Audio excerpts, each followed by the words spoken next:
Thanks for checking out the X32 video series. In this episode, we'll look closer at how to connect the P16 personal monitor system to the X32. The P16 allows individual mixes to be controlled by the performer, perfect for live performances where musicians need to adjust their individual in-ear or floor wedge mix. It works great in the studio too. Performers can dial in the personalized custom mix they need to lay down the perfect performance. The P16M personal monitor can be plugged directly into the X32's Ultranet port using a Cat5 cable. You can also plug a P16D distribution unit into the Ultranet port, which allows multiple P16M units to receive the 16-channel feed from the X32. To route signals to the P16M, press the routing button, and then push the right page select button to navigate to the P16 Out tab. Use the first rotary encoder to select an output channel, and use the third and fourth encoders to select a source.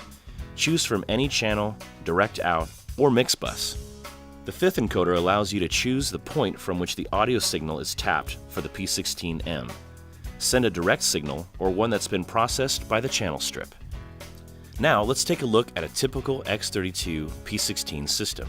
The P16M has individual EQ controls for each input, a limiter on the output, a pan control, a level control, and the main encoder can even be clicked for an emergency kill switch. On the back, the line outputs can feed an in-ear monitor transmitter or a powered wedge, such as the Behringer F1320D. The MIDI ports can be used with the BCR 2000 or BCF 2000 controllers to assign MIDI change command numbers to all functions on the P16D. The through Cat5 port can be used to pass the Ultranet signal onto more P16M mixers. Additional P16M mixers must be plugged into the wall with the included DC wall wart adapter. If using the S16, you don't need to use the Ultranet port on the back of the X32. The 16 channels of the P16 are carried down the same AES50 pathway, and the P16 monitor mix is then fed out of the Ultranet port on the back of the S16. Chain together multiple P16D units by connecting a Cat5 cable out of one P16D and feeding it into the input of the next P16D.